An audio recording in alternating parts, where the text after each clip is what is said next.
tema que corresponde es el de la conquista de América, a cargo del filósofo, escritor, ensayista de origen búlgaro, nacionado francés, y que escribió un interesante, importante texto que se llama La conquista de América. Más o menos me parece que lo escribió en el 83, en la primera edición en francés, supongo, y en español es hasta el 87. ¿no?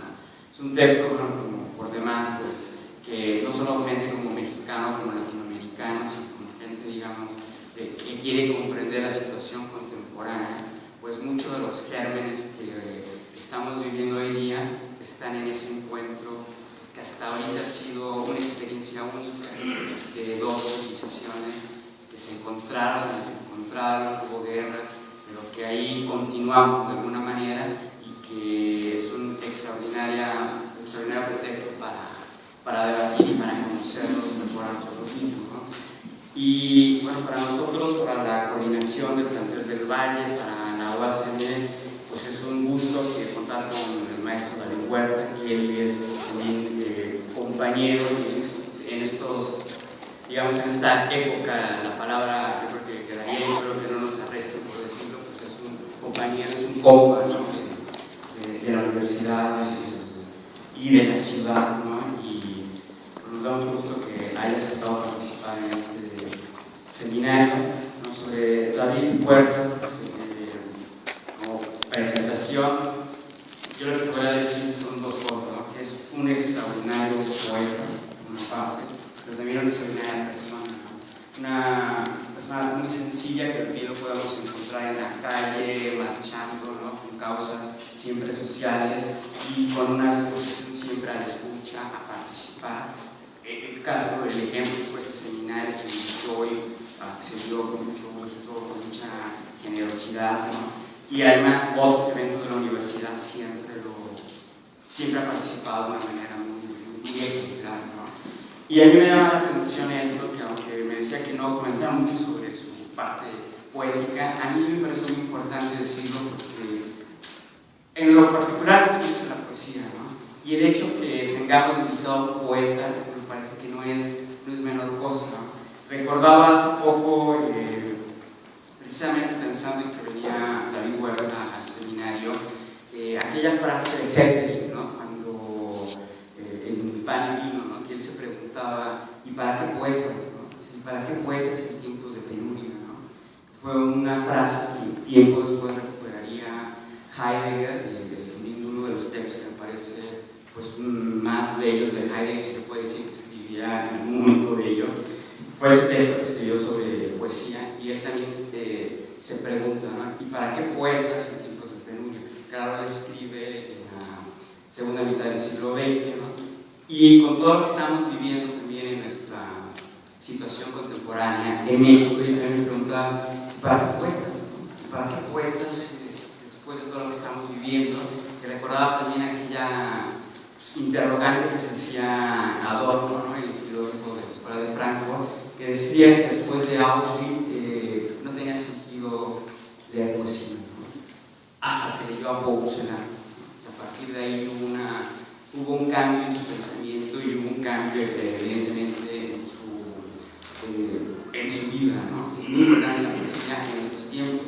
Entonces decía, bueno, qué padre y qué bueno que tengamos un poeta aquí en nuestro seminario, porque es otra perspectiva, es otro hilo, es otra intensidad, ¿no? Y algo que me llamaba mucho la atención del maestro David es que, como siendo tan buen poeta y de alguna manera pues con una perspectiva pues, muy elevada de las cosas o muy profunda, ¿no? De las cosas, también tenga la sencillez y la humildad, por ejemplo, de marchar, ¿no? De estar en las calles, ¿no? Es decir, pasar como de un ser humano que escribe cosas extraordinarias como este libro de Incurable, ¿no? Y también marchar, y también dar la mano, también escuchar, también ser, pues, tener los pies en la tierra, ¿no?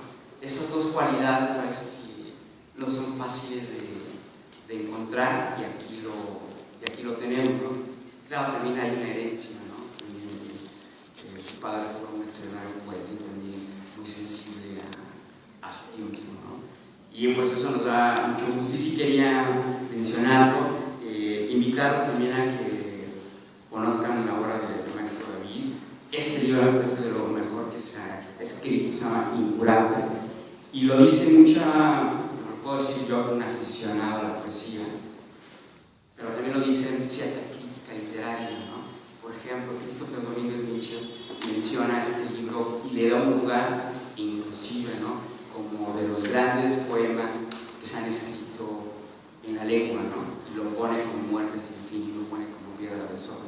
Yo cuando lo leí no lo quería tanto, cuando cualquier página que he abierto y detengo la mirada ahí, me doy cuenta que sí, vale mucho la pena conocer la obra del maestro en su versión con cuerpo. Hoy lo hemos invitado más como en su versión más de profesor, ¿no?, que también es muy importante. Pero antes nada quisiera darle la palabra al maestro David, ¿no?, y para que ya empiece propiamente la sesión. Sí quisiera, si se me permite, y el maestro también, dar lectura a un poema que se empezó a circular en las redes, y después pues, me di cuenta que era el maestro David, ¿no?, muy a propósito para los tiempos que estamos viviendo, y también con esa pregunta con la que inicié de preguntarse para qué poetas, ¿no?, en tiempos de penuria, ¿no? Bueno, claro, pues ya es de todos, ¿no?, de alguna manera, de todos los que lo podamos sentir, ¿no? Y aquí también me di cuenta, entre otras cosas, del solo hecho de la palabra Ayotzinapa cobra sentido cuando la dicen, cuando le escribe un poema, ¿no? Se dice mucho Ayotzinapa, sí, y es un grito de guerra, eso son muchas cosas, pero ya en un poema cobra otra dimensión, y me parece que es una palabra, por demás, interesante y con una historia que se está escribiendo, ¿no? Y dice así: Ayotzinapa. Mordemos la sombra, y en la sombra aparecen los muertos como luces y frutos, como vasos de sangre, como piedras de abismo, como ramas y frondas de dulces vísceras. Los muertos tienen manos, empapadas de angustia, y gestos inclinados en el sudario del viento. Los muertos llevan consigo un dolor insaciable. Este es el país de las fosas, señoras y señores. Este es el país de los aullidos. Este es el país de los niños en llamas. Este es el país de las mujeres martirizadas. Este es el país que ayer apenas existía y ahora no se sabe dónde quedó. Estamos perdidos entre bocanadas de azufre maldito y fogatas abrasadoras. Estamos con los ojos abiertos y los ojos los tenemos llenos de cristales punzantes. Estamos tratando de dar nuestras manos de vivos a los muertos y a los desaparecidos, pero se alejan y nos abandonan con un gesto de infinita lejanía. El pan se quema, los rostros se queman arrancados de la vida, y no hay manos, ni hay rostros, ni hay país. Solamente hay una vibración tupida de lágrimas, un largo grito, donde nos hemos confundido los vivos y los muertos. Quien esto lea debe saber que fue lanzando al mar de humo de las ciudades como una señal del espíritu roto. Quien esto lea debe saber también que a pesar de todo, los muertos no se han ido ni los han hecho desaparecer. Que la mancha de los muertos está en el amanecer y en la cuchara, en el pie y en los maizales, en los dibujos y en el río. Demos a esta magia la plata templada de la brisa. Entreguemos a los muertos, a nuestros muertos jóvenes, el pan del cielo, la espiga de las aguas, el esplendor de toda tristeza, la blancura de nuestra condena, el olvido del mundo y la memoria quebrantada de todos los vivos. Ahora mejor callarse, hermano, y abrir las manos y la mente para poder recoger el suelo maldito, los corazones despedazados de todos los que son y de todos los que han sido. Poema del maestro.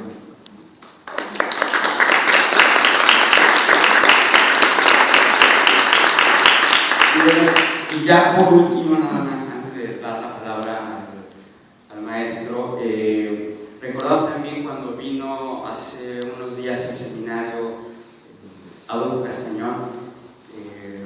Él pidió, ¿no?, que hiciéramos un minuto de silencio por los desaparecidos, por los familiares, ¿no?, de Ayotzinapa, ¿no? Y hoy también se cumple precisamente 2 meses, ¿no?, el 15 de noviembre. Pues yo creo que sí estaría muy bien que continuáramos con ese minuto de silencio, y después de ese silencio, en memoria, pues que venga la palabra, ¿no?, que venga la palabra del maestro David sobre este tema. Entonces, si ustedes gustan, hacemos un minuto y después continuamos.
Agradezco a Miguel Napoleón, ¿se oye?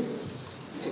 Agradezco a Miguel Napoleón, compañero aquí en la Universidad Autónoma de la Ciudad de México, su presentación. Vamos a comenzar nuestra sesión sobre el libro de Tanto Dolor, La Conquista de América. Antes de entrar en el tema específico de la reunión, que es el libro de Todorov, el tema que aborda y el tema que anuncia también el subtítulo de la obra, que es el problema del otro, ¿sí? Voy a dar algunas explicaciones sobre el origen de esta charla, que está en los trabajos de un seminario de esta universidad, que tiene ya cerca de 10 años trabajando, desde el año 2005, desde el primer semestre del año 2005. En 2005 se cumplió uno más de los aniversarios de la aparición de la novela de Miguel de Cervantes, Don Quijote de la Mancha. Apareció en 1605, de modo que se cumplieron, ¿cuántos años? ¿400 años? 400 años de la publicación de la primera parte del Quijote. Y con ese motivo se echaron a andar los trabajos de un seminario que lleva como título, y se sigue llevando como rótulo titular, la frase Cervantes y el conocimiento literario. No la hemos borrado, ni la hemos ajustado, ni la hemos corregido, porque, por un lado, queremos mantenernos fieles a nuestro origen cervantino, ¿sí?, a los principios, a los inicios de ese trabajo en el seminario, y por otro lado, porque en todas las clases mencionamos a Cervantes. No por superstición ni por manía repetitiva, sino porque efectivamente nos ayuda a pensar en muchos temas que hemos abordado en el seminario a lo largo de estos casi 10 años. En todas las sesiones tenemos un ejemplar del Quijote a la mano, al que muy a menudo interrogamos sobre palabras, expresiones, situaciones, ideas, fenómenos culturales, rasgos del estilo literario, fenómenos de todo tipo.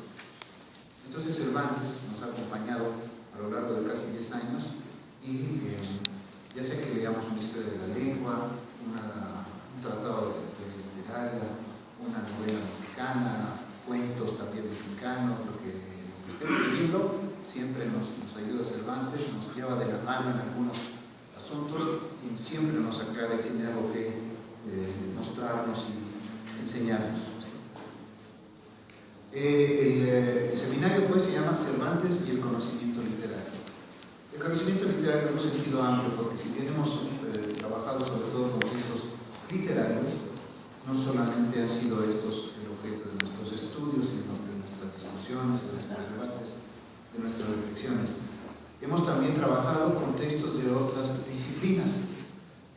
literaria, como dije hace un momento, la teoría literaria y algunos libros de historia. Algunos libros de historia, algunos de ellos verdaderamente apasionantes, no solamente se nos cuentan historias, hay relatos, ¿sí?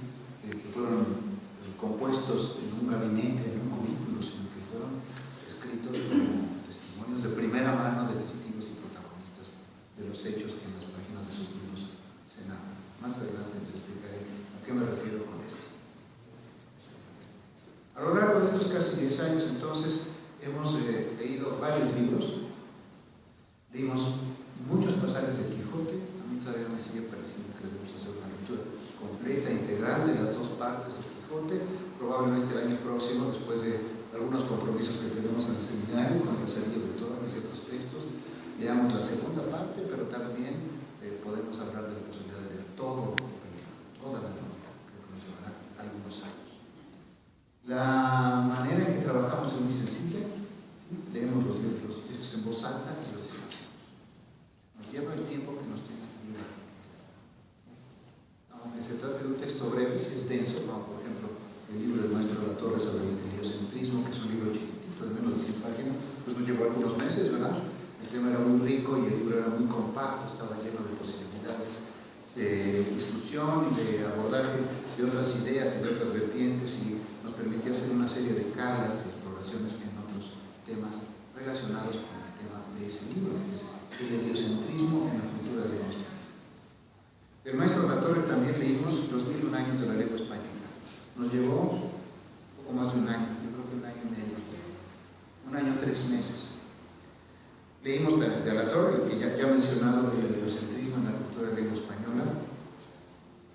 Leímos también, para empezar a entrar en el tema, los documentos conocidos como los coloquios de Tlatelolco de 1524, que recogen el diálogo, un diálogo extraordinario, yo creo que único, prácticamente único en la historia del mundo, entre los viejos sabios mexicas, los Tlamatilime, y un puñado de monjes franciscanos. El tema de ese diálogo eran las creencias de los españoles y las creencias de los mexicanos.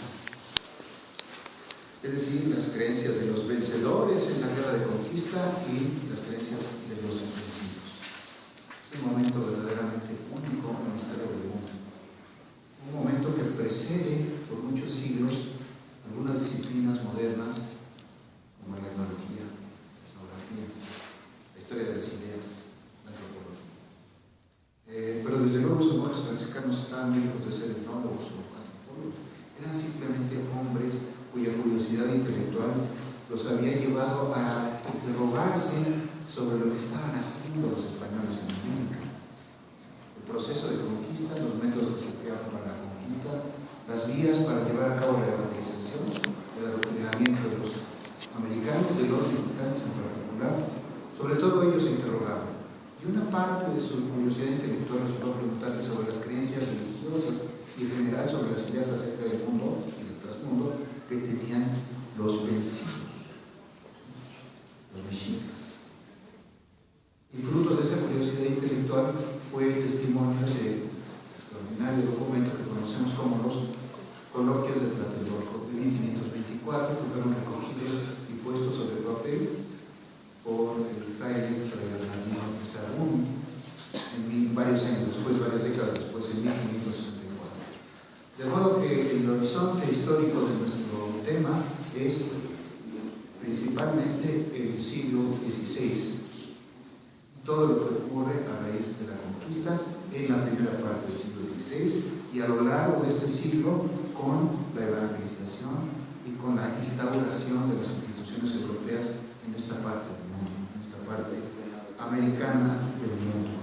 Ya Miguel Napoleón se refirió a ese tanto Brock, el autor del libro La Conquista de América de 1882, habla de la primera edición en francés, la primera edición en español, naturalmente, algunos años posteriores, en 1988, si no recuerdo mal, fue publicado por primera vez en el sello de la editorial del siglo XXI, 1987, interesantes que también consultamos en nuestras lecturas y en nuestros estudios del seminario. Pero el seminario no consiste nada más en libros y lecturas, pues. El seminario está hecho por personas concretas que están aquí sentadas y que son mis compañeros que voy a mencionar de allá para acá y luego me referiré al compañero que está aquí a mi izquierda. ¿Sí? Hay varios integrantes más del seminario, pero no están en este momento. Shadi Rohana es un compañero palestino que se integró hace algunos meses al seminario.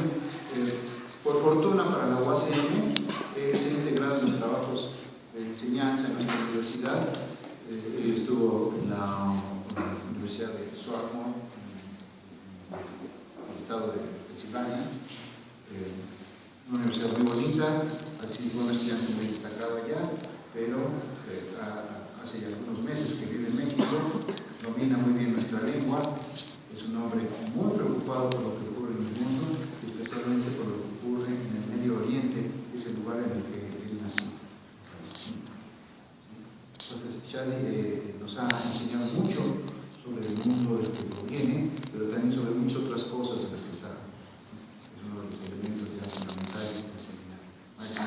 Enriqueta San Román, que es una gran lectora de literatura mexicana, pero también de historia mexicana. Ha hecho también contribuciones muy valiosas a nuestro seminario durante varios años.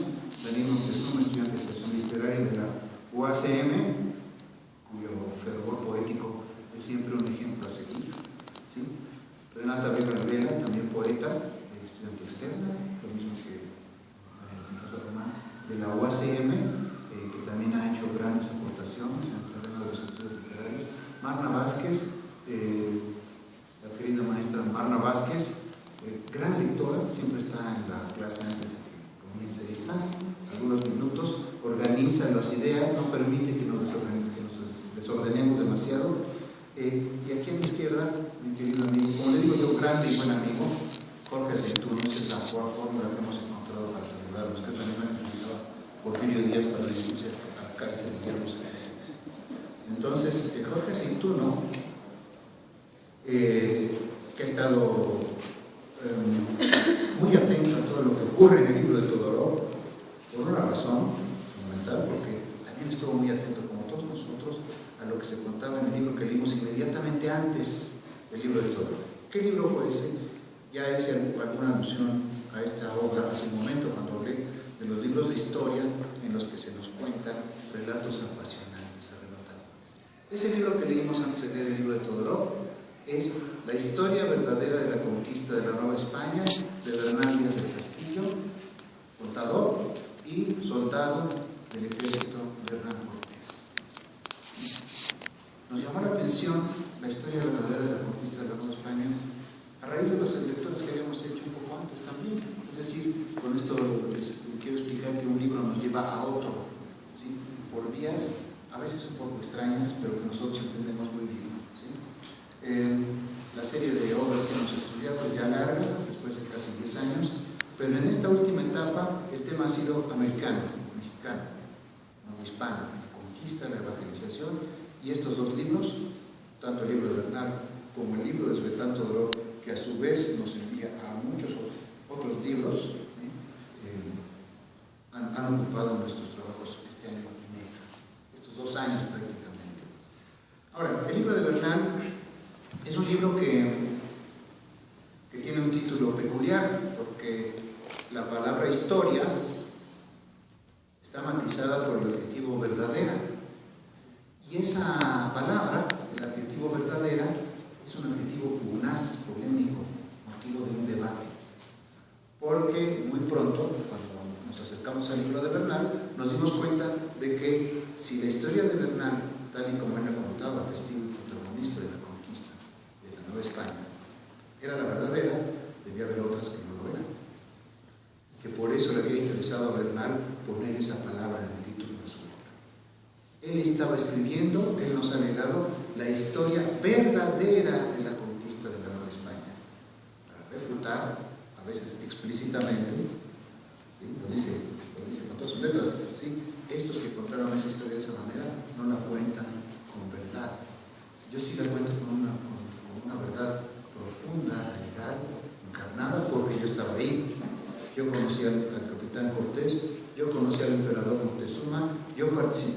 en la toma, en el sitio y la toma de la Gran Tenochtitlán. Soy testigo, soy protagonista y en este momento soy historiador de ese hecho que cambió. Yo no lo podía saber, aunque lo sospechaba probablemente, pero nosotros sí lo sabemos, que cambió el decurso de la historia universal. Y constituye, como dice el historiador Rodrigo Martínez, ¿verdad?, la única auténtica gran revolución que ha habido en esta parte del mundo. No la guerra de independencia, no la revolución de 1910, sino la conquista. Esa es la gran revolución en el sentido profundo de la palabra revolución. Trastorno total, una apuesta de la desaparición de un mundo y la instauración de un mundo nuevo. Desde luego, todas las ideas que han empezado a circular en el seminario muy pronto, más temprano que tarde, acerca de estos temas, han ido tomando forma en nuestros debates, en nuestros estudios, en los análisis, tanto del libro de Bernal como del libro de Teodoro, de los que nos hemos ocupado en estos tiempos. Quiero pedirle ahora, puesto que el tema no me pertenece a mí, sino que nos pertenece a todos los del seminario y a todos aquellos que quieran ver con cuidado, con discernimiento estas obras, ¿sí? Nos pertenece a todos los integrantes del seminario y por lo tanto quiero pedirle a uno de los integrantes del seminario, el doctor Jorge Seiturno, que tome la palabra para darnos una idea acerca de lo que él ha desprendido de la lectura tanto de Bernal cuanto de la obra de Svetlana Todorov, La conquista de América. Le doy la bienvenida y los saludo con gran afecto y admiración. Grande y buen amigo, por favor. Yo quiero que hagas una intervención como la que habíamos acordado que hagas. Buenos días.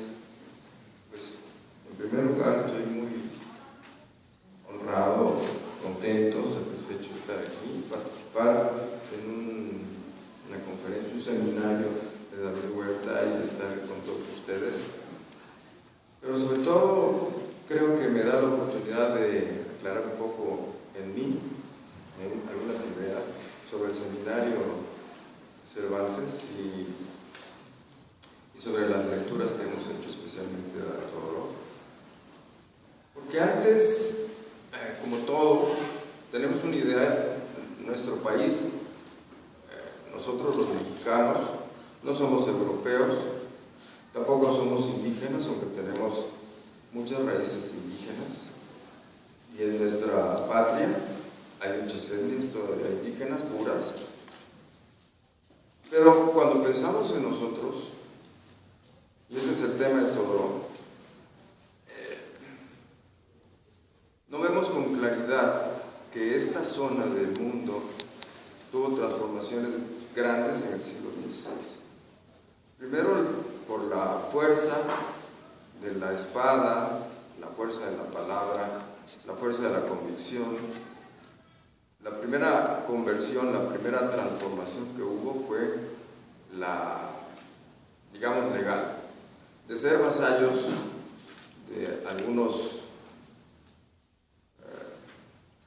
reyes, entre comillas reyes, pasaron a ser vasallos del emperador de España, Carlos V. La siguiente transformación, la siguiente conversión fue religiosa. Llamaba la atención a los franciscanos, a los religiosos que venían con los conquistadores, la conversión por miles de los indígenas. La idea de la conversión por miles es un poco asombrosa, pero hay testimonios como las capillas abiertas que se hicieron, siguiendo un poco las costumbres religiosas de las prácticas religiosas antiguas, que era participativa del pueblo. Entonces hacían las capillas abiertas, donde entraban, tenían capacidad para miles o cientos de personas. Pero llama la atención esa conversión religiosa. Sería sincera, sería práctica, se fueron unos, vienen otros, en fin, lo que sea. Y tampoco fue ni completa, ni inmediata. A lo largo de los siglos siguientes fue ampliándose esta conversión, tanto la de vasallos de los emperadores europeos, españoles, como la religiosa. La siguiente transformación, la siguiente conversión es el idioma. nosotros nos reconocemos como hablantes del español, aunque todavía hay en México personas que no hablan español, castellano. Así que la idea que me viene a la mente, le decía a David, sobre la que podríamos hablar, es la de la conversión del otro en el otro, que ni ha sido completa, no es total, todavía decía, hay personas que tienen otra lengua. Y en cuanto a la religión que practican muchos mexicanos es conocido que es sincrética, es decir, no es católica, ¿verdad? Tampoco tiene las prácticas antiguas. El asunto es que el otro, al ser conquistado, empieza a convertirse en el otro, el conquistador, pero no de una manera completa, según mi entender. Y también el otro, el conquistador, empieza a tomar cosas del otro, el conquistado, y nosotros en esta época creo que somos una compleja realidad de otro, y que tenemos que aprender, tenemos que procurar entendernos como eso, como un complejo otro. Creo que esto es fantástico. Muchísimas gracias al doctor Jorge Aceituno, miembro de este seminario. Voy a quedarme con el micrófono, señor. No, lo ministro yo. ¿Sí? Porque luego van a tomar más la palabra más compañeros. Muy bien, muchas gracias. Realmente a eso me refería yo con esta idea del historiador Rodrigo Martínez Vara, que es la de que en el siglo XVI ocurrió la más grande transformación histórica, profunda, institucional, cultural, política de todos los órdenes en México, en esta parte, lo que tú has explicado, ¿sí? Esta transformación en la lengua, en las instituciones, en la religiosidad, en el mundo de las creencias, en el mundo de la vida del espíritu. Bueno, ahora, es extraordinario lo que pasa con la ciencia contemporánea. Parece que voy a alejar del tema, pero en realidad sigo en el mismo tema. En el siglo XX la ciencia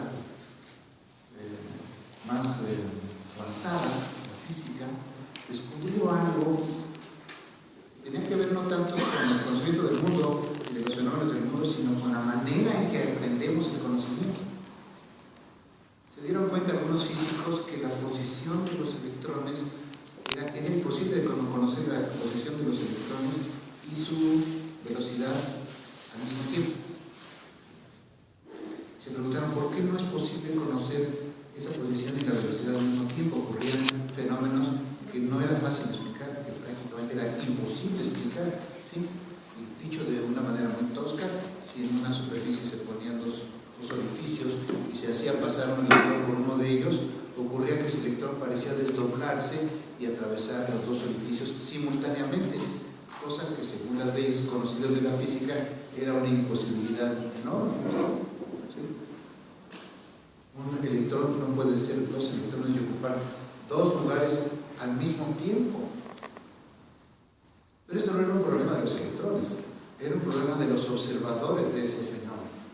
El descubrimiento metodológico de los científicos modernos consistió pues en lo siguiente, en decir que el observador del fenómeno afecta a ese fenómeno, afecta el registro de ese fenómeno.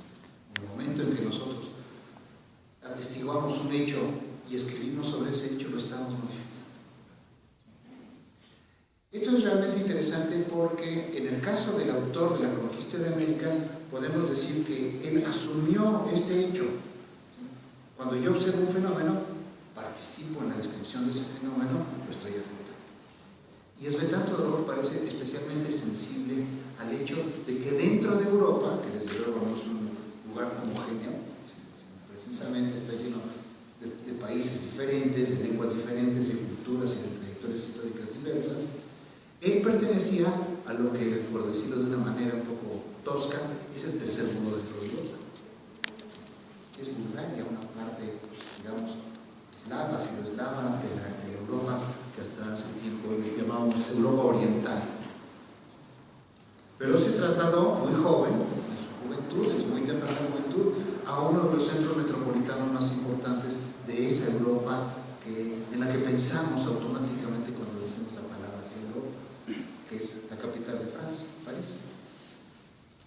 Es decir, que venía llegado de la parte, digamos, exterior de la Europa marginal, de la Europa tercermundista, por decirlo así, llegó a uno de los centros metropolitanos más importantes y uno de los países de cultura más compleja, más rica y que ha impuesto más ampliamente a lo largo de muchos siglos sus ideas y su forma de ver el mundo.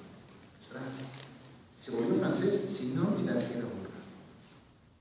Eso le permitió asomarse al otro lado del Atlántico para escribir acerca de lo que había ocurrido en el siglo XVI durante la conquista.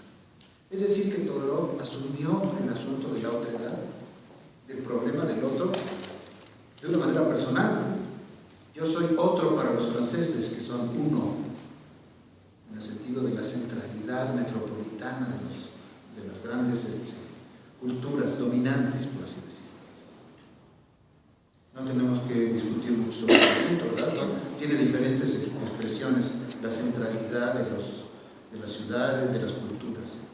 Y es indudable que la cultura francesa, especialmente desde el siglo XVIII, otro de los temas de Todorov, ha sido dominante en el mundo. De modo que Svetlana Todorov, como europeo marginal, se preocupó por saber qué es lo que había ocurrido con esos márgenes de la cultura occidental, que son las orillas americanas en las que se ha instaurado la cultura europea, de una manera peculiar, y ya Jorge Aceituno se encargó de explicarnos. Hablamos una lengua europea en México, ¿sí? La religiosidad en este país proviene de un cristianismo en su vertiente europea, pero no somos Europa. Somos otra cosa diferente de Europa. Tenemos un horizonte histórico y una cultura diferente y en algunos momentos incluso divergente de la cultura europea. Es decir, que respecto de la centralidad de Europa, los americanos somos los otros. Muy bien. Pero Todorov no quiso ver el asunto de la conquista de una manera fría y distante, sino precisamente, como estoy tratando de explicarlo, de una manera en la que él estaba comprometido, en la que él estaba involucrado como búlgaro. ¿Sí? ¿Qué tienen que ver los búlgaros con los americanos? Pues se identifican fácilmente porque ha tenido una relación conflictiva, problemática y a veces violenta con la Europa metropolitana.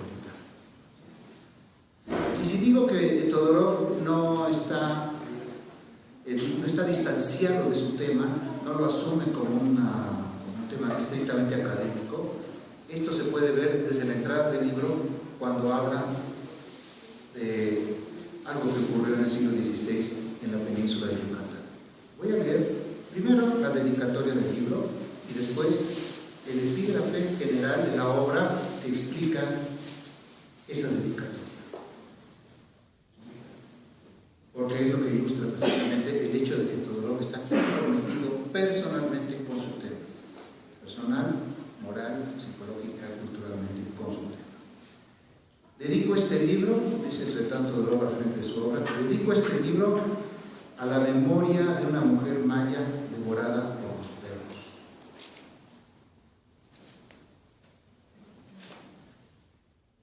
La explicación de esta dedicatoria está en la siguiente cita de Diego de Landa en La relación de las cosas de Yucatán, uno de los grandes libros históricos del siglo XVI. El capitán Alonso López de Ávila prendió una moza india y bien dispuesta y gentil mujer andando en la guerra de Bacalar.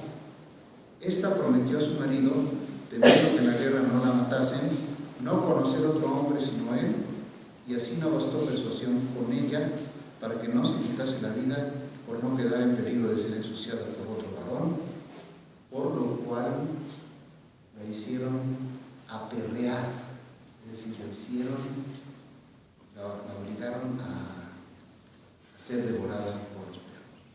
A la memoria de esta mujer maya está dedicada la obra de Svetlana Todorov, incontrovertible es que la conquista de América significó uno de los desastres demográficos más grandes que ha presenciado la humanidad a lo largo de nuestros tiempos históricos. Fue una catástrofe, un cataclismo demográfico que por todo tipo de razones, prácticamente todas ellas malas, algunas no son hechos que simplemente ocurrieron. La llegada a América de las enfermedades europeas, por ejemplo, que desencadenaron una mortandad prácticamente imposible de detener. Pero por otro lado también las guerras y las matanzas que llevaron a cabo los conquistadores. Los conquistadores tenían, sin embargo, un problema que no enfrentaron en otros lugares como la Patagonia o algunas zonas de la América del Norte. Y es que en América, en América del Altiplano, ¿sí?, en la parte mexica del continente americano, sujeta a su dominio, el dominio de los aztecas, de los guerreros sacerdotes mexicas, había una cultura bien establecida, cuya manifestación más evidente era la gran ciudad de Tenochtitlan. Los españoles no estaban preparados para enfrentarse a una cultura de toda forma como la que había en América, y se dieron cuenta más temprano que tarde, en especial el capitán Hernán Cortés, de que no era conveniente, en primer lugar porque era imposible, liquidar o destruir completamente esa cultura, y que había que aprovechar en cambio las instituciones preexistentes en América para imponerles, mezclándolas con ellas, las instituciones europeas. La crueldad de la conquista tiene un testimonio extraño en la obra del gran poeta toledano Garcilaso de la Vega. No es totalmente claro, pero es muy probable que así sea, que un pasaje de un poema suyo, el soneto 2, exprese la crueldad con la que los conquistadores trataban algunas veces a los vecinos. Uno de los libros fundadores de nuestra nacionalidad es La visión de los vencidos. Y le quiero pedir a otro integrante del seminario, Daniel Montezuma, que nos lea el soneto 2 de Garcilaso de la Vega, que desde luego es un soneto del tema amoroso. Van ustedes a ver cómo el tema amoroso aquí toma una expresión interesantísima. Te voy a pedir, Daniel, que leas el soneto y luego leas de nuevo el segundo cuarteto. Muy buenos días. Soneto 2 de Garcilaso de la Vega. En fin, a vuestras manos he venido. Docente de morir tan apretado, que aún aliviar con quejas mi cuidado, como remedio me es ya defendido. Mi vida no sé en qué se ha sostenido, si no es en haber sido yo guardado, para que solo en mí fuese probado, cuánto corta una espada en un rendido. Mis lágrimas han sido derramadas, donde la sequedad y la aspereza dieron al fruto de ellas en mi suerte. Basten las que por vos tengo lloradas, no os venguéis más de mí con mi flaqueza, allá os vengan, señora, con mi muerte. Y el segundo párrafo, nuevamente, que dice: mi vida no sé en qué se ha sostenido, si no es en haber sido yo guardado, para que solo en mí fuese probado, cuánto corta una espada en un rendido. Gracias, Daniel. Esta parte del poema, son 4 versos, llama mucho la atención porque Garcilaso le dice a su amada que ella lo está castigando. Dice: probablemente yo nací para que tú me maltrataras, es lo que dice en los Unidos Poetas. Un tema muy socorrido en la poesía amorosa, en la música popular, el tema amoroso, ¿sí? Tú me maltratas mucho, pídeme lo que quieras, menos que te abandone, ¿sí? Yo haré todo lo que me pidas, ¿sí? Pero en este cuarteto, Garcilaso utiliza una imagen realmente muy extraña, que es la imagen que utiliza al final del cuarteto, que es cómo se prueba el filo de una espada en el cuerpo de una persona que ha sido vencida, que ha sido derrotada. El hispanista Marcel Batallón, uno de los hombres que más atención le ha prestado a la cultura hispánica y también a muchos temas americanos, afirma que efectivamente, de acuerdo con varios testimonios de los frailes, de los evangelizadores que protestaban contra esta práctica, muchos de los conquistadores probaban el filo de sus espadas en el cuerpo de los americanos que habían sido ya vencidos. Esto es especialmente cruel y en contra de cualquiera reglas de civilización, porque pues quien se ha declarado ya vencido ha renunciado a morir matando. Entonces no hay que hacer más que ponerlo en una prisión, regresarlo a su lugar de origen, pero no matarlo. No sé si siguen ustedes mi razonamiento, ¿sí? Hay un pasaje que es de la obra de Martínez Guzmán, en que Martínez Guzmán le sabe a Francisco Villa que no puede ejecutar a quienes se han declarado vencidos, ¿sí? Precisamente por esta razón. Ahora los conquistadores lo hacían. Dice Garcilaso en este contexto amoroso: mi vida no sé en qué se ha sostenido, si no es en haber sido yo guardado, para que solo en mí fuese probado cuánto corta una espada en un río. Desde luego, Garcilaso de la Vega nunca viajó a América, pero tuvo amigos entre los conquistadores y fue amigo también de uno de los pensadores europeos que justificaron la guerra de la conquista, que es Juan Inés de Zetero, autor de un tratado que se llama, imagínense ustedes el título, Tratado de las razones que justifican la guerra contra los indios.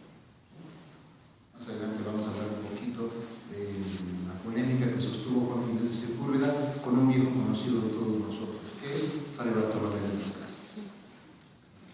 En ese episodio extraordinario de la historia europea y en especial de la historia de España, que conocemos como la controversia de Valladolid a mediados del siglo XVI. Gracias, Daniel, por esa lectura tan elocuente de Garcilaso de la Vega. El himno de Teodoro está dividido en 4 grandes apartados. Cada uno de esos apartados lleva como título un verbo para mostrar las acciones que se llevan a cabo a lo largo del penoso proceso de la conquista y la evangelización. Casi siempre digo, lo decimos en el seminario, las dos cosas, ¿sí? La dimensión violenta propiamente militar, de lo que ocurrió en el siglo XVI, la conquista, y otro proceso que también forma parte de la conquista, pero que llamamos con una palabra de orden religioso, la evangelización. Es decir, aquello a lo que Jorge Jesús se refirió en su momento como la conversión de los indios americanos al cristianismo, a la religión católica, que es la predominante en este país, pero en esa forma peculiar que nos explicó Jorge, que es esa religión sincrética mezclada con ideas de los cultos prehispánicos.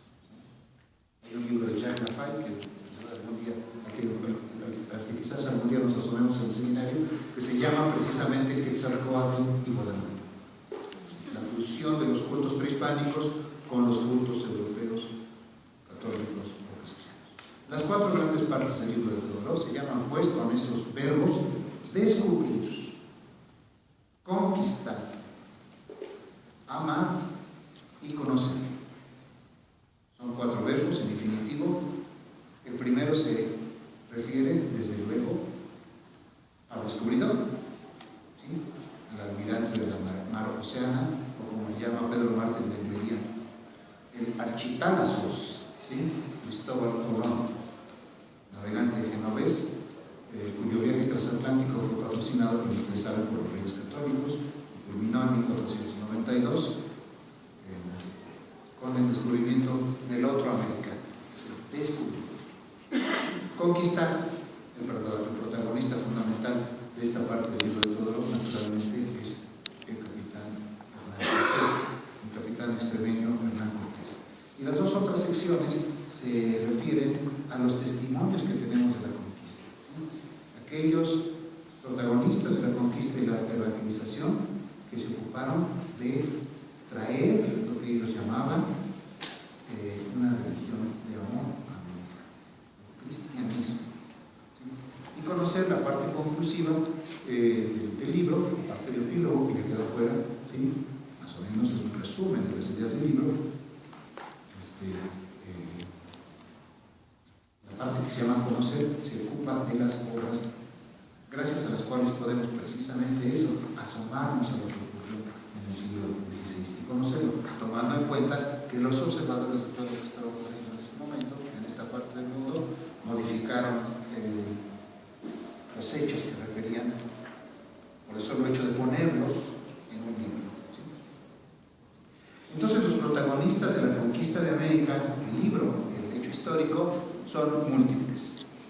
Son, en orden de aparición, Cristóbal Colón, Hernán Cortés, el emperador mexica Moctezuma, el padre dominico Fray Bartolomé de las Casas, el teólogo español Juan Ginés de Sepúlveda, Fray Bernardino de Sahagún, Diego de Landa y todos los demás cronistas y autores de libros históricos y de historias naturales del siglo XVI.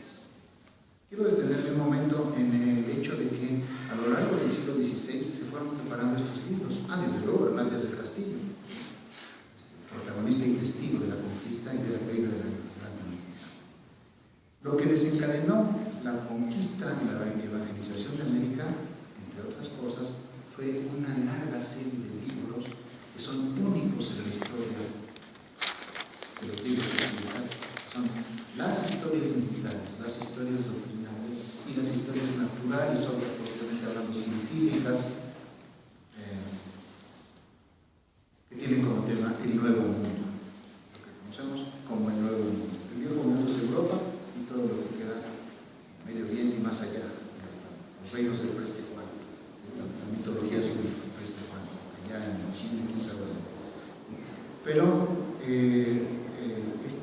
esta fórmula, Nuevo Mundo, este Nuevo Mundo lo es respecto del viejo mundo europeo, y sobre las cosas en Europa de una manera peculiar.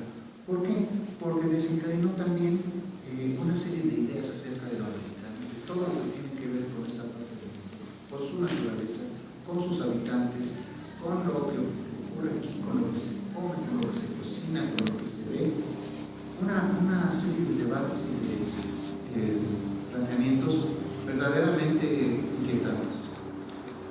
El maestro Alatorre tradujo los dos libros de un historiador italiano que tomó este tema, la imagen que se tiene de América en Europa, y lo desarrolló en libros de una gran definición que podemos leer con mucho provecho.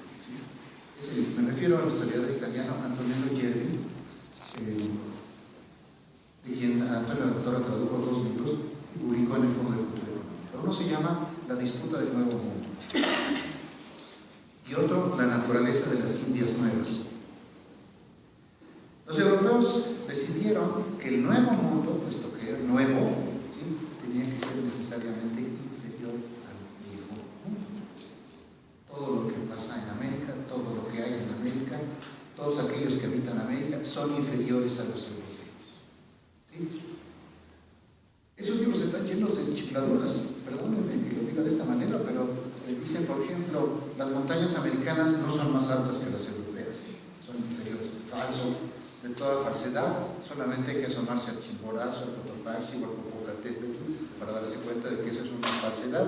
Junto a esas montañas americanas, los Alpes europeos o los Cárpatos son muy poca cosa, ¿sí? Luego, por una especie de movimiento extraño de apropiación, desde mi punto de vista ilegítima, ¿sí?, los europeos hablan de los leones europeos, los más leones en Europa, como mayores en tamaño que los leones americanos, los pumas. Y así sucesivamente.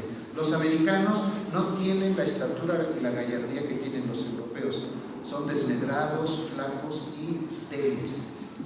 ¿Sí? La comida en América es muy poco rica, muy poco nutritiva, y eso explica la talla desmedrada de los americanos y su debilidad física, y también, desde luego, su debilidad mental. Muchos pensadores, muchos filósofos, muchos historiadores dedicaron libros enteros a plantear estas ideas. Es interesante, y eso hay que tomarlo en cuenta, que muchos europeos también tomaron otra postura. Dijeron, estas ideas son falsas. Estas ideas responden a lo que debemos llamar categóricamente prejuicios, ¿sí?, a falta de conocimiento, a falta de conocimiento de primera mano, a falta de estudio, ¿sí?, a ideas de superioridad racial y cultural que no tienen cabida. No voy a contarles sobre la nómina de quienes, por así decirlo, denigran lo americano y la de quienes lo defienden o defienden un punto de vista objetivo, si bien no necesariamente no americano, sí, pero por lo menos, que no es poco, un punto de vista El primero en hablar de América, naturalmente, fue en sus diarios del descubridor, del navegante Cristóbal Colón. El padre de las Casas conoció personalmente a Colón y se ocupó de ser, entre otras cosas, su biógrafo y su editor. Él estudió los textos que escribió Colón, los diarios de viaje, los editó, escribió una biografía de Colón y dio testimonio también de las conversaciones que tuvo con él. Estas conversaciones de las Casas con Colón son un testimonio extraordinario de un hombre que no tenía la postura de Colón ante la América. Más adelante, en el decurso de los hechos que ocurrieron en el siglo XVI en América, en lo que ahora llamamos México, muchos otros religiosos intervinieron en la evangelización y también, curiosamente, como dije hace un momento, en el estudio de la cultura americana, de la cultura mexicana. Uno de esos frailes es Fray Bernardino de Sahagún. Fray Bernardino de Sahagún es el autor de una de las historias más ricas, más documentadas y también más sistemáticas y mejor ordenadas. Él, aunque no fue protagonista de los coloquios de Tlatelolco, se encargó de recoger los testimonios de ese encuentro entre los Tlamatilibe y los evangelizadores y los publicó algunas décadas más tarde. Pero Bernardino tiene una actitud ambigua, a veces es una actitud de rechazo ante las creencias de los mexicanos, otras veces parece entender las creencias religiosas de los antiguos mexicanos y reconocer muchas dificultades que se trata sencillamente de otras formas de entender la vida espiritual. A veces, como en este pasaje que vamos a escuchar en este momento, Fray Bernardino dice, es que los mexicanos están locos, ¿sí? O bien adoran demonios y deben ser sometidos a la religión verdadera, o bien, esto es muy interesante y es uno de los frutos de los coloquios de Tlatelolco, la religiosidad mexica es tan semejante al cristianismo, ¿sí? Que debemos estudiar esto más de cerca, cosa que a la mera hora no es cierto. Ahora lo que vamos a escuchar es un pasaje de Fray Bernardino en el que habla de la locura de los mexicanos, ¿sí? Lo va a leer mi compañera y amiga Marna Vázquez, integrante del Seminario Cervantes y Conocimiento Literario. Marna, por favor. Hola, buenos días. En el libro de los coloquios algunos dice lo siguiente. Varios antiguos señores de Tlaxcala manifestaron que a sus ojos el cristianismo implicaba precisamente negar cuanto pueda dar placer y alegría al hombre en la tierra. Y refiriéndose de este modo particular a los frailes, dijeron: estos pobres deben de ser o están locos, dejarlos vocear a los miserables, tomarles a su mar de locura, dejarles estar, que pasen su enfermedad como pudieren, no les hagas mal, que al cabo estos y los demás han de morir de esta enfermedad de locura. Y mirad, si habéis notado, cómo a mediodía, a media tarde y al cuarto de alba, cuando todos se regocijan, estos dan voces y lloran. Sin duda, es mal grande el que deben de tener porque son hombres sin sentido, pues no buscan placer ni contento, sino tristeza y soledad. Críticas como esta, no exenta de pensante ironía, aparecen de vez en cuando en crónicas y textos indígenas. Por ello, no fue necesario que Sahagún o sus colaboradores se valieran de una especie de ficción literaria para poner en labios de los sabios y sacerdotes mexicas la exposición que aparecen haciendo en los coloquios. Muchísimas gracias, Marta. Todo esto ocurre a lo largo del siglo XVI. Los mexicanos son paganos, son adoradores de los demonios, o bien tienen una religión muy parecida al cristianismo. En los libros de Sahagún, o bien están locos, como lo vamos a ver. Todo esto se mezcla, por eso habría ese momento de ambigüedad. Y todo esto tiene su origen y un antecedente fundamental en la actitud de Colón ante la conquista, ¿sí? Por el testimonio de las casas y por lo que podemos leer en los diarios de Colón, hay algo que resulta absolutamente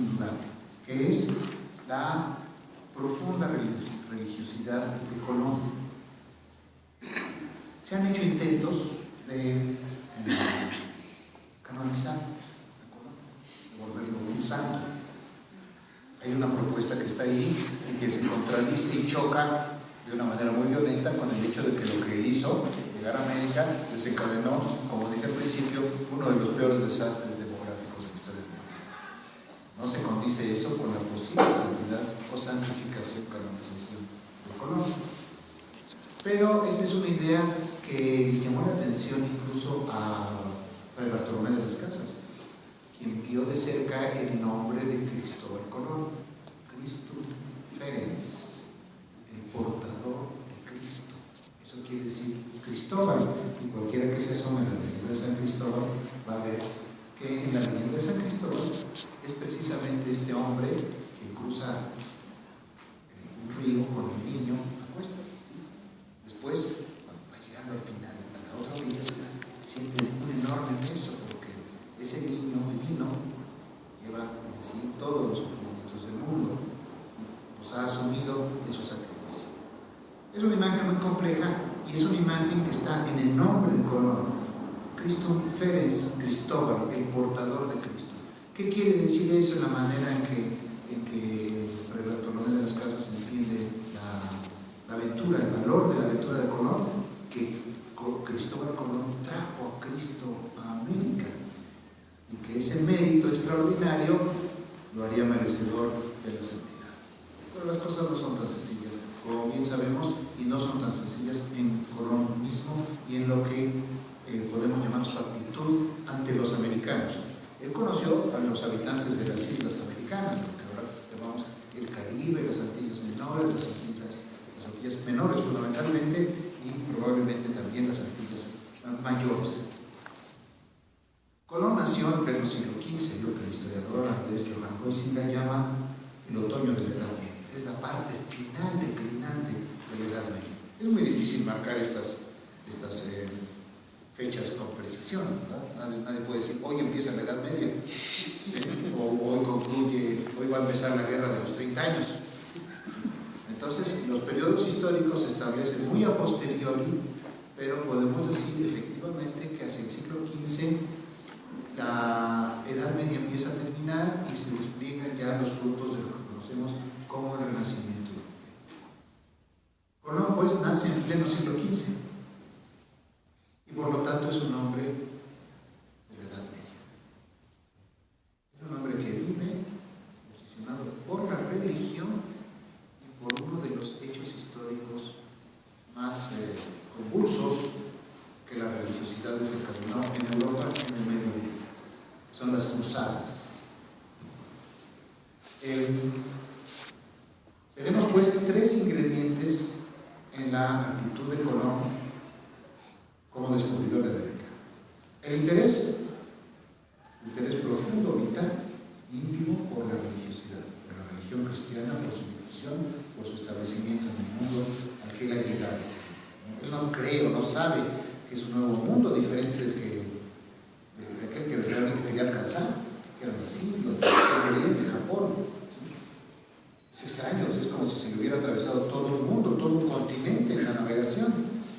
Pero más extraño todavía es el hecho de que nunca hubiera entendido que se trataba de un nuevo mundo, efectivamente, como se empezó a decir poco más adelante.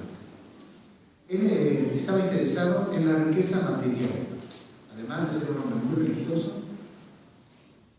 en una religiosidad de su vertiente medieval europea.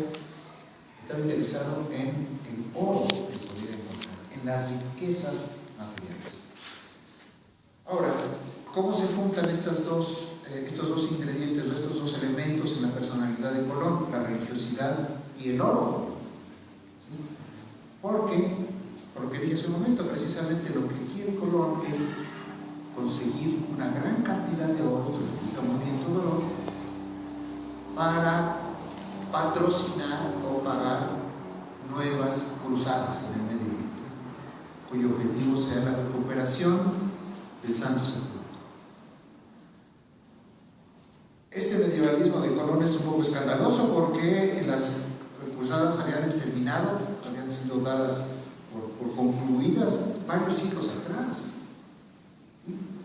3 o 4 siglos atrás se había decidido que ya no sería posible emprender la recuperación del Santo Sepulcro. Y sin embargo, la idea de las cruzadas quedó en el aire, sobre todo a raíz de la reconquista de España del dominio musulmán.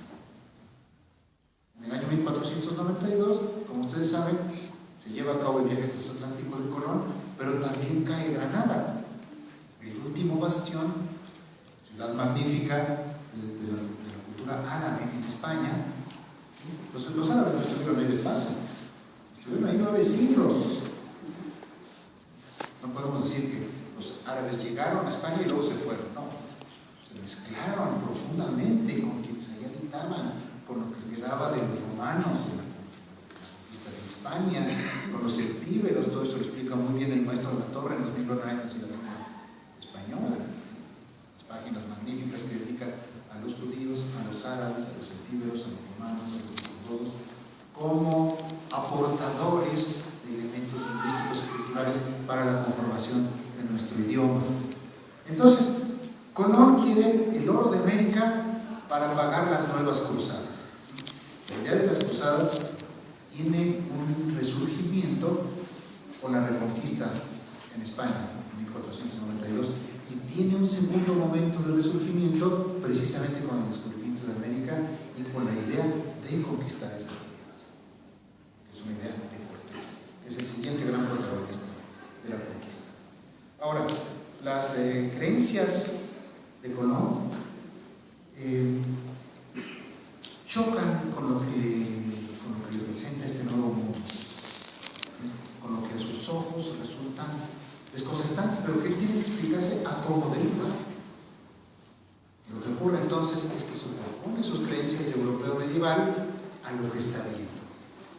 Entonces, cuando ve la desnudez de los americanos, por ejemplo, dice, esto manifiesta la condición paradisíaca de los americanos.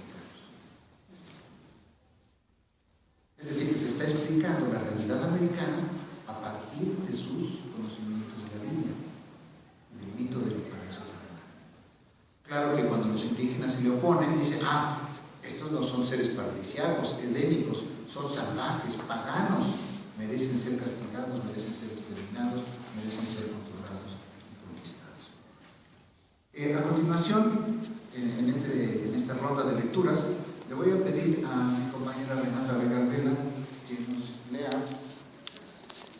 un pasaje sobre las creencias de Colón que aparece en las páginas de la conquista de América del Norte.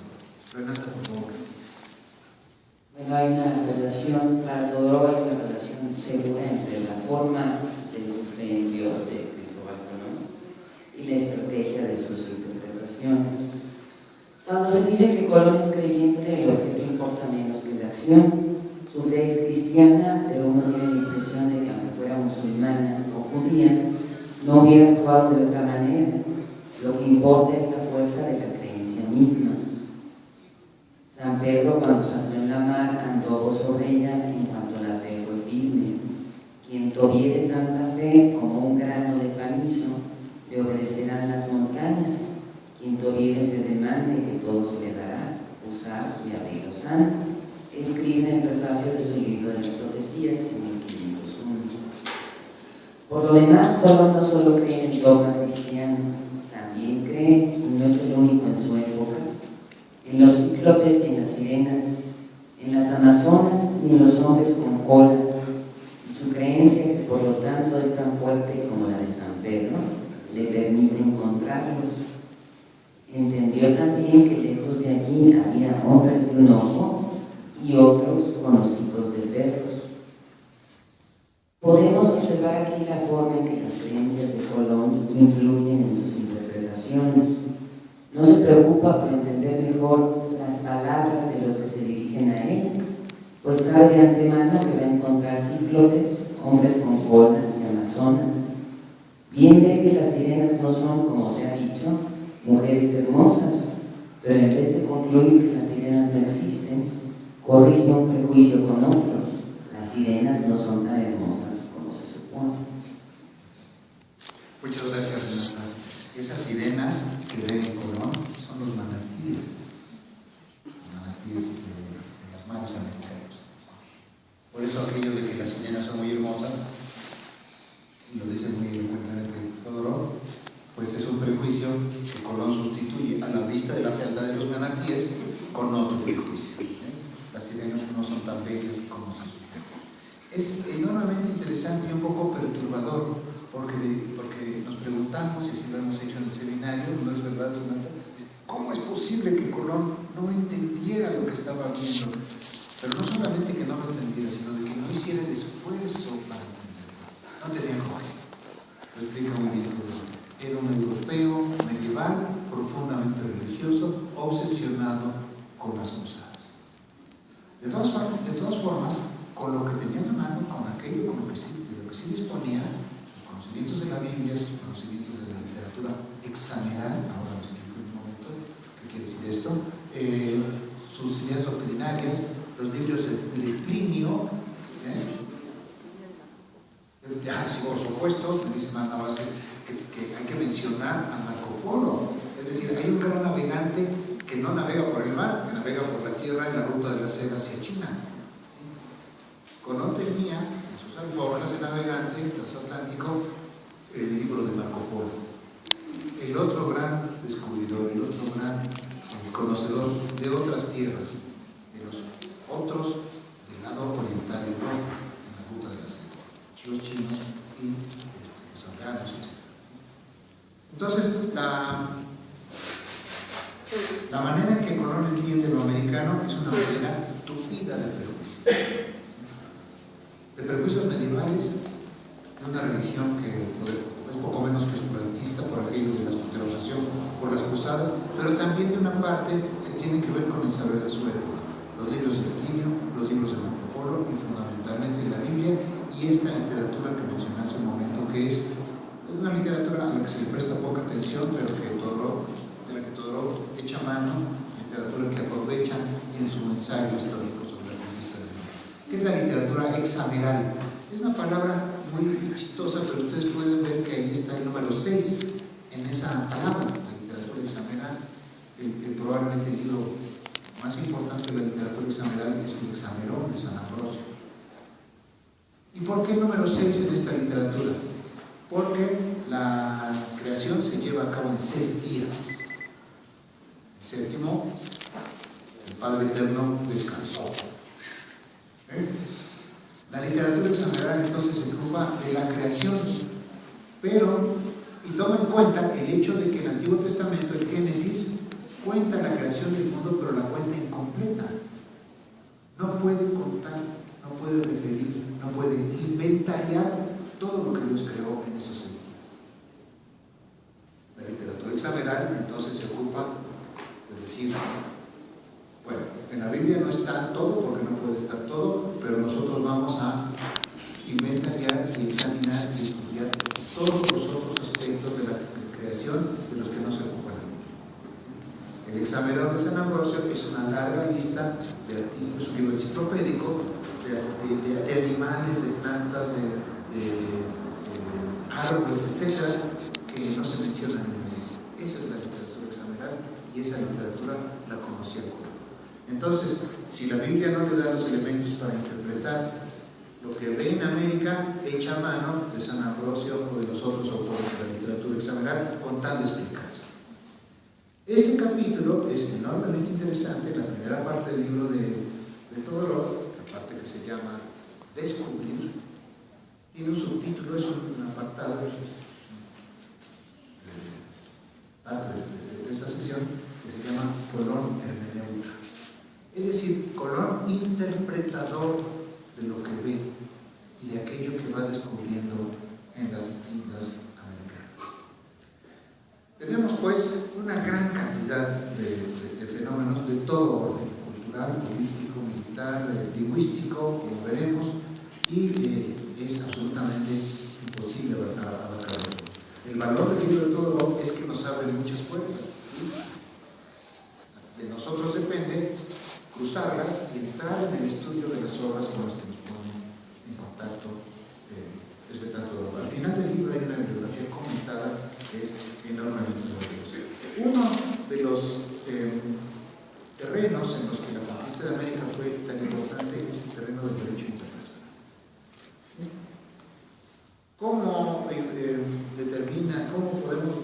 discernir en la conquista de América el derecho internacional, pensemos rápidamente en lo que ha pasado en los últimos 20 años, si no es que ha pasado a lo largo de la historia de la humanidad, todo el tiempo. Que es que una nación llega a otra nación y dice, aquí estamos, nos vamos a apoderar de todo lo que ustedes tienen en su territorio y los vamos a someter a nuestro dominio.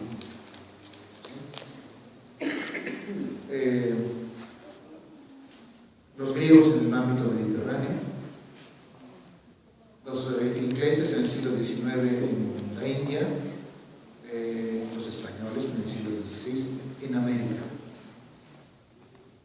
La pregunta es muy sencilla y contundente. ¿Es esto legal? ¿Es legítimo? ¿Tiene sentido? ¿Forma parte de la civilización intervenir un país en otro de esta manera?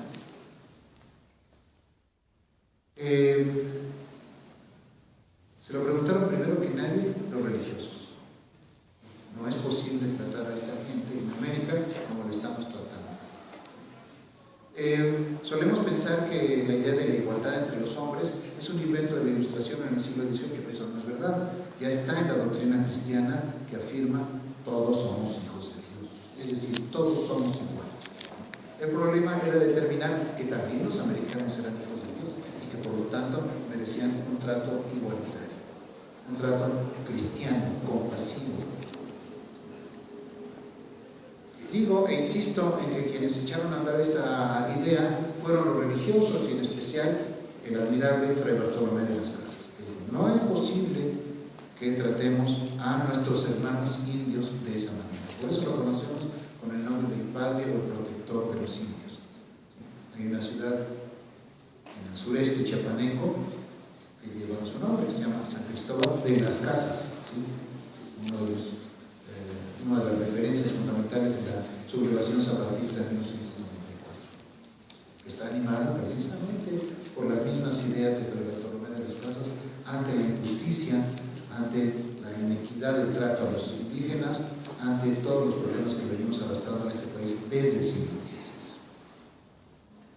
La postura de Fray Bartolomé, que es una postura de denuncia, de defensa de los indios, muy complicada porque las consecuencias a veces son problemáticas y nos presentan, nos ponen ante los ojos los problemas que desencadenó la postura de Fray Bartolomé.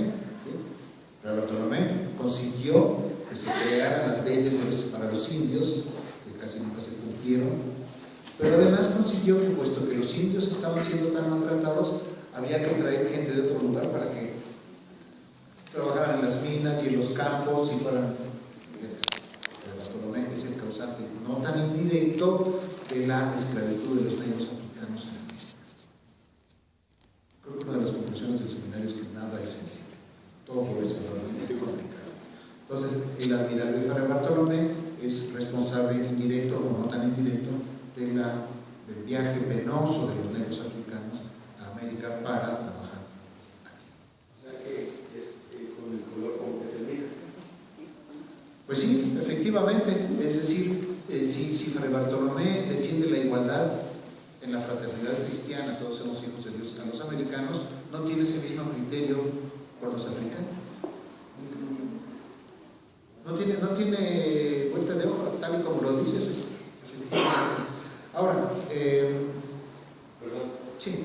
Sin embargo, al final de su vida se retracta. Por supuesto. Y efectivamente dice que tampoco los negros deben de ser sujetos. Por supuesto, hay que decirlo todo. Y también vale la pena ir a sus años anteriores a las posturas por las que lo conocemos.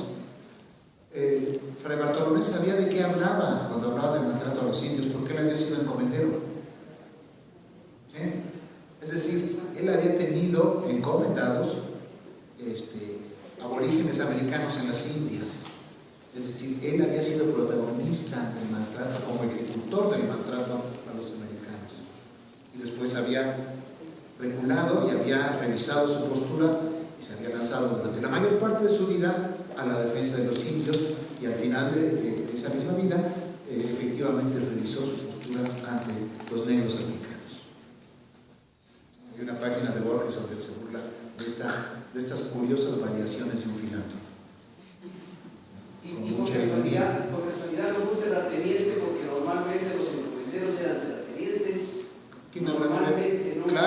supuesto que sí. Por supuesto que sí, porque la encomienda era de gente y de tierras, y del trabajo y el fruto del trabajo en esas tierras por esas gentes.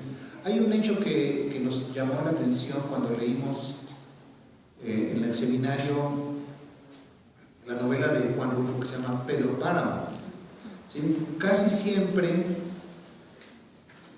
si no es que siempre, 99 veces de cada 100, cuando le preguntamos a la gente qué clase de figura socioeconómica, cultural es Pedro Páramo, nos responden que es un cacique. ¿Sí? Pero no era esa la opinión de Juan Rulfo, que algo sabría del personaje. ¿Sí? Precisamente lo que él dice es que se trata de un cacique, sí, desde luego, pero sobre todo de un encomendiero. Es decir, los rasgos generales de la conducta de Pedro Páramo dependen de su consideración por parte del grupo como un encomendiero. Bueno, realmente la discusión sobre el derecho internacional desencadenada por Fray Bartolomé de las Casas tiene su culminación en esta extraordinaria controversia de Valladolid que protagonizan Juan Ginés de Sepúlveda y Fray Bartolomé. Juan Ginés de Sepúlveda es, para decirlo cinematográficamente, uno de los villanos de la película de la historia mexicana. El héroe es Fray Bartolomé. Pero Juan Ginés de Sepúlveda, que era amigo de Garcilaso de la Vega, no es un villano tal cual, es un humanista cristiano, que dice, estos son pueblos atrasados y necesitamos redimirlos con la religión del amor. Esto justifica la guerra contra sus opresores, que son los sacerdotes guerreros, los chicas. Es un planteamiento complejo, es un planteamiento con el que no estamos de acuerdo, desde luego, como modernos que somos, ¿no? Y sin embargo, tiene algún sentido, aunque no nos guste. No estamos de acuerdo en principio con el planteamiento de Joaquín de Sepúlveda, pero tiene alguna coherencia, tiene algún sentido doctrinario y político. Ahora, la controversia de Valladolid es única en la historia del mundo porque es el único momento en que un imperio, en el proceso de expandirse, de llegar a ser realmente tal imperio, se pregunta, se interroga sobre la legitimidad de sus acciones y de sus decisiones. ¿Es esto justo o no es justo? Discutámoslo. Eso no lo hicieron los ingleses en la India, en China, no lo hicieron los belgas en el Congo, ¿sí? No lo hicieron los holandeses cuando emprendieron guerras de conquista colonial. Ellos no se preguntaban si lo que hacían era legítimo, era legal, sencillamente lo hacían y ya. Vean ustedes qué fue lo que ocurrió con la conquista del Congo, cuando fue propiedad personal del rey Leopoldo de Bélgica, ¿sí? Hermano de la emperatriz Carlota, por cierto, ¿sí? No sé, a quien robó, por cierto, no nada más maltrató a los congoleños, sino a su propia familia, a la emperatriz Carlota, a quien estafó. Es uno de los villanos de la historia, sobre quien aprovecho cualquier oportunidad que se me presenta para hablar mal del rey Leopoldo. Pues siempre lo pasamos por alto, no está Hitler, Stalin, Pol Pot, y se nos olvida el rey Leopoldo. Bueno, este colonialista, este imperialista, nunca se preguntó, como ninguno de los secuaces y capitanes de la reina Victoria a lo largo del siglo XIX, se preguntó por la legitimidad de los medios de Bagdad, llevado a cabo decidido por el segundo Bush, fue totalmente ilegal. En términos del derecho internacional, es un acto totalmente, bárbaramente ilegal. Y los instrumentos y los mecanismos y las instituciones que se han ido creando a lo largo de la historia, especialmente de la historia moderna, para legislar sobre las relaciones entre los países, todo esto tiene su origen en la controversia de Valladolid y en todas las ideas que circularon en Europa y en América a raíz de la conquista y de la evangelización.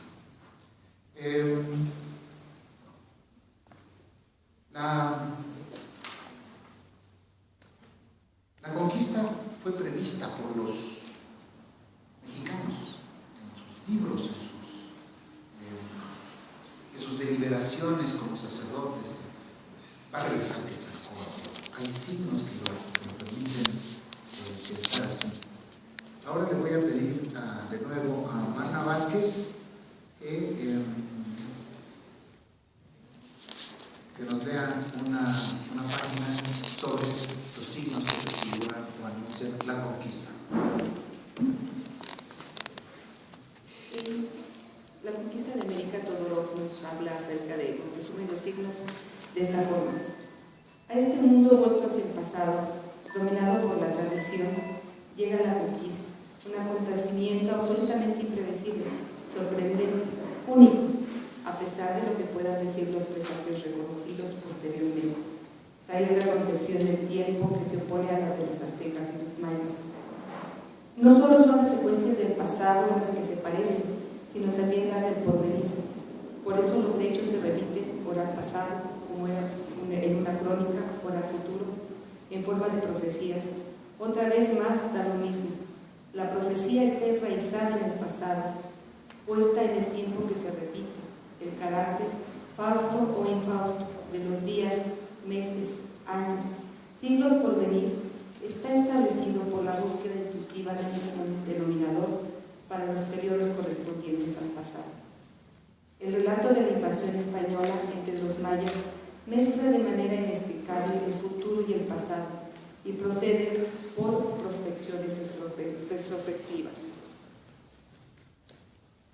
En lugar de este tiempo cíclico repetitivo, fijado en una secuencia inalterable, donde todo ya está siempre predicho, donde el hecho singular no es más que la realización de los presagios ya presentes desde siempre, en lugar de este tiempo dominado por el sistema, viene a imponerse en el tiempo unidireccional, el tiempo de la apoteosis y del incumplimiento, tal como lo viven entonces los cristianos. Por lo demás, la ideología y la actividad que en ella se inspiran se ayudan mutuamente en ese momento. Los españoles ven en los presagios la facilidad de la conquista en una prueba de la excelencia de la religión cristiana. Es el argumento decisivo empleado durante los debates teológicos. La superioridad del Dios cristiano está demostrada por la victoria de los españoles frente a los aztecas, cuando fue en nombre de esa excelencia que emprendieron la conquista. La calidad de una justifica la otra y recíprocamente. Y es la conquista, una vez más, la que confirma la concepción cristiana del tiempo, que no es un retorno incesante, sino una progresión infinita hacia la victoria final del espíritu cristiano, concepción que heredó más tarde el comunismo. De este choque entre un mundo virtual y un acontecimiento único, se pueden producir mensajes apropiados y eficaces. Para improvisar, la educación verbal favorece el paradigma entendimiento del sintagma, el código entendimiento del contexto, la conformidad al orden en vez de la eficacia del instante, el pasado en vez del presente. Ahora bien, la invasión española crea una situación radicalmente nueva, enteramente inédita, una situación en la que el arte de la improvisación importa más que el ritual. Muchas gracias, mamá. Veo que llevamos un poco más de una hora. ¿Dónde está Miguel? Vamos a ir un poco más a prisa para poder abrir el debate más pronto que tarde. ¿Sí? Un ejemplo muy interesante de profecía es el libro de Jean Madame de Mayeno. Ahí realmente hace una explicación de cómo será el proceso de conquista, cómo los indígenas serán esclavizados, subyugados, subordinados y digamos, esclavizados por la nueva civilización que caerá sobre ellos como realmente, como que si fuera realmente una peste, incluso ese término lo usan, como que si fuera una peste que va a venir a acabar y a destruir con su civilización. Sí, hay que leer, claro, todos los textos indígenas y los textos españoles para entender más o menos qué fue lo que pasó. Ahora le voy a pedir a Renata Garbela que nos lea un pasaje en el que Todorov explica la actitud de Colón. Una vez más revisamos al origen de todo esto, ¿sí? El descubridor sobre la actitud de las lenguas, ¿sí? El problema que tiene Colón para entenderse con los americanos, ¿no? Que no hablan italiano, ni español, ni latín, ni nada.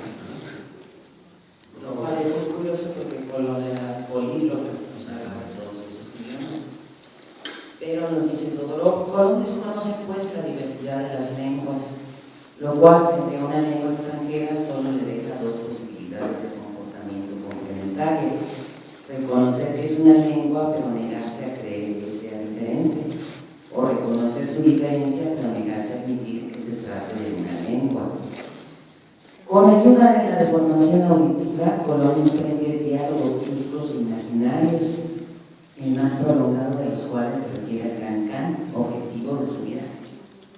Los indios enuncian la palabra Carita para designar a los habitantes antropófagos del Caribe. Colón oye Caníba, es decir, la gente del Can, pero también entiende que según los indios, esos personajes tienen cabezas de perro, can, con las que precisamente se los comen. Pero eso sí le parece una fábula y se la reprocha a los indios. Cuando Colón reconoce por fin la extrañeza de una lengua, quisiera que por lo menos fuera también igual a todas las demás. En suma, por un lado están las lenguas latinas y por el otro las lenguas extranjeras. Los parecidos son grandes en el interior de cada grupo si juzgamos sobre la base de la facilidad que tiene Colón para las primeras y por el especialista en lenguas que se lleva consigo para las segundas. Cuando oye hablar de un gran cacique en el interior de las tierras, el cual imagina que es el Can, es decir, el emperador de China, le envía como emisario a Luis de Torres, que había vivido con el adelantado de Murcia y había sido judío y sabía hebraico y caldeo y aún algo arábigo. El resultado de esa falta de atención al idioma del otro es fácil de prever. En realidad, durante todo el primer viaje, antes de que hubieran aprendido a hablar, que lo pone todo entre comillas, los indios que se a España, la incomprensión es total, o como dicen las cartas al margen del diario de Colón, al revés se entendía de lo que los indios por señas les hablaban. Lo que hoy pues es sencillamente un resumen de los libros de Marco Polo y de Pedro de Aya. Entendía el almirante que allí venían naos del Gran Can y grandes, y que de ahí a tierra firme había jornada de 10 días. Y dice Colón en su diario: torno a decir, como otras veces dije, que Caníba no es otra cosa sino la gente del Gran Can, que debe ser aquí muy vecino. Y añade este sabroso comentario: cada día entendemos más a estos indios y ellos a nosotros, puesto que muchas veces hayan entendido uno por otro. Muchas gracias. Como pueden ustedes ver ahí, algo que nos produce cierto sobresalto ante la mentalidad que nos resulta prácticamente exótica. ¿Cómo no puede reconocer la existencia de otras lenguas si está perfectamente al tanto del mito de la Torre de Babel? ¿Sí? El gesto como ensayista de Teodoro, cuando dice los indios han aprendido a hablar, por fin, es decir, han aprendido a hablar una lengua europea, porque antes no hablaban. ¿Sí? Emitían ruidos por la boca, pero no hablaban propiamente. ¿Sí? Hay un desencuentro lingüístico, hay un desencuentro cultural cuya base es esta incomprensión mutua, recíproca de las lenguas. Y el intento de los evangelizadores es, en muchos sentidos, un intento de ponerse al tanto de las lenguas que se hablan en América. Ahora, la actitud de Cortés es diferente a la de Colón, porque Cortés tiene un proyecto político. Tiene un claro proyecto político y tiene una actitud. El fundamento de ese proyecto político como conquistador, ya no como descubridor, ese papel le toca a Colón, es un anterior tiempo. El papel de Cortés, el capitán Hernán Cortés, capitán extremeño, es precisamente el de conquistar. Y su actitud ante los indios difiere de la de Colón. Voy a pedir a mi compañera María Enriqueta San Román que nos lea unas páginas de la conquista de América y los Teodoro sobre este tema, por favor. Buenos días. Acércate más. El tema que nos ocupa es comprender, tomar y disfrutar. Cortés entiende relativamente bien el mundo azteca que se descubre ante sus ojos. Cuando Cortés tiene que emitir un juicio sobre los indios de México, siempre los compara con los españoles y hay en ello más que un procedimiento estilístico o narrativo. En su servicio y trato de la gente de ella, hay la manera casi de vivir que en España y con tanto concierto y orden como allá. Con considerando que esta gente es bárbara y tan apartada del conocimiento de Dios y de la comunicación de otras naciones de razón, es cosa admirable ver la que tienen en todas las cosas. Es de notar que para Cortés los intercambios con una civilización, otra pueden explicar un alto nivel de cultura que tienen los aztecas. Las costumbres de los...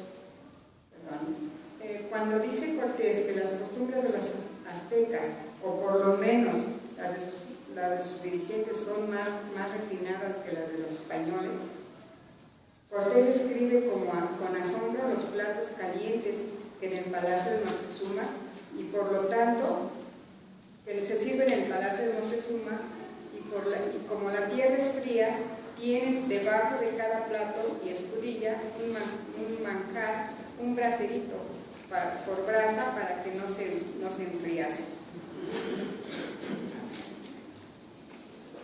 Ahora, todo esto,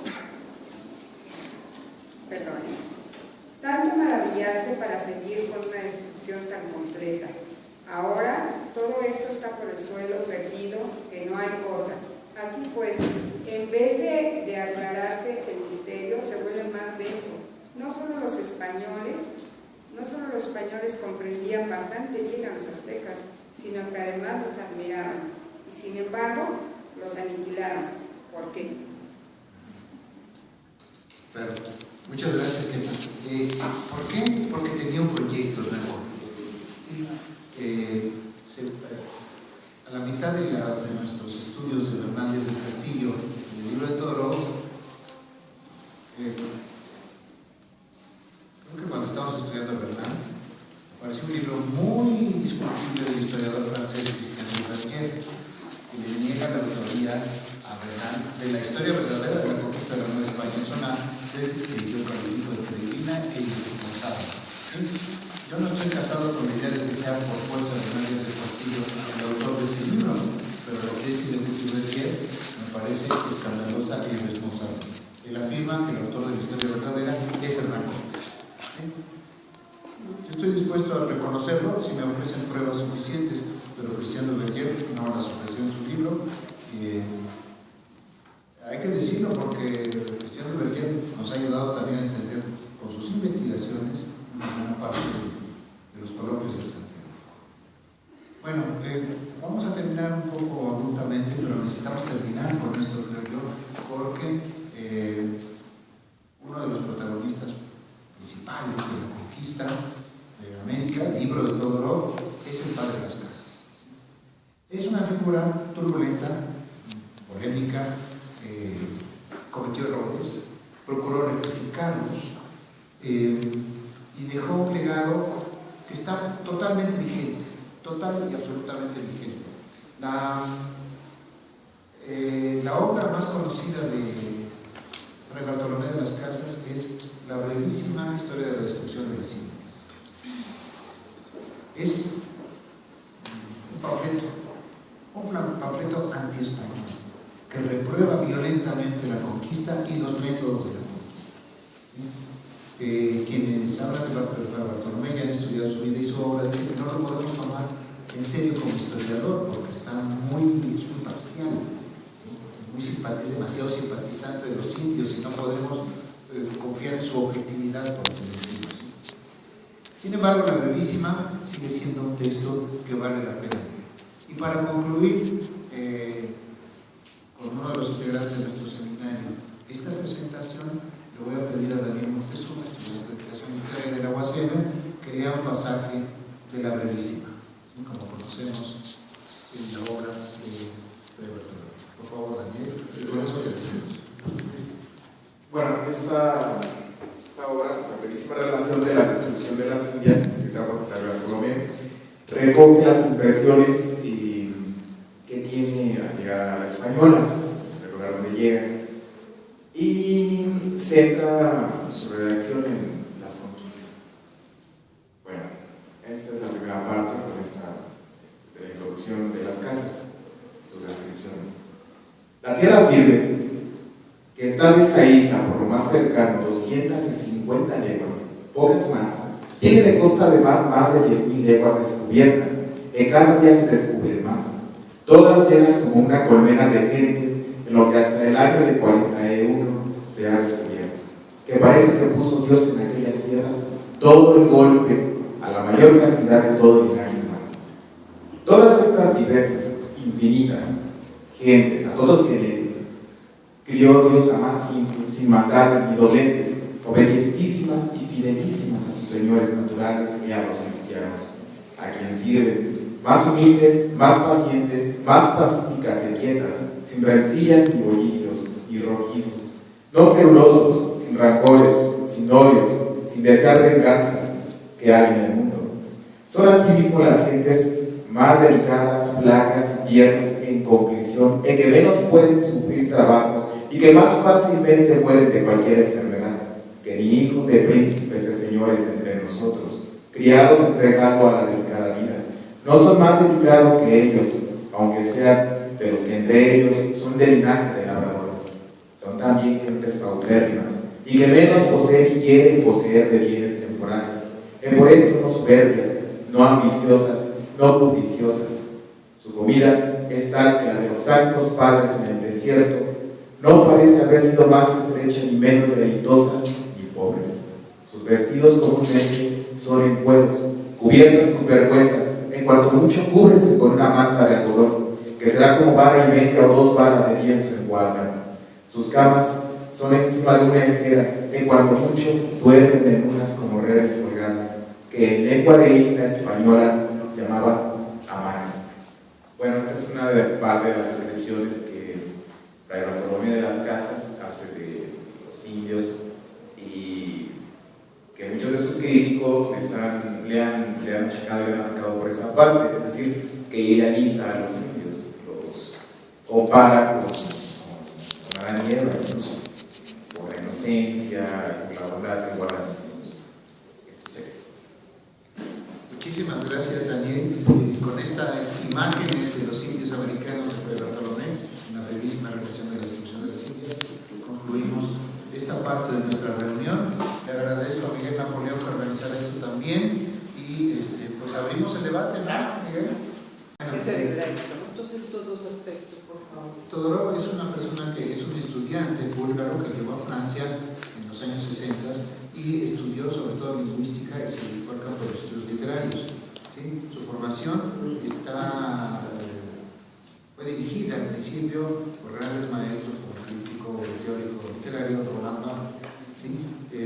Formó parte de la revista Perriquet y de la École Pratique d'Études en París, pero pronto sus intereses literarios se enriquecieron con una ampliación hacia horizontes históricos y filosóficos, especialmente del campo de la ética y el problema del otro, que es el subtítulo de la conquista de América. Entonces, los intereses de Todorov son muy variados. ¿Sí? Es autor de una introducción a la literatura fantástica extraordinaria. Su libro más reciente, que estoy leyendo apenas ahora, es un libro sobre Goya, el pintor Francisco de Goya, de modo que es lo que podríamos llamar muy sintéticamente, habría que explicar bien qué entendemos por ello, es un humanista moderno.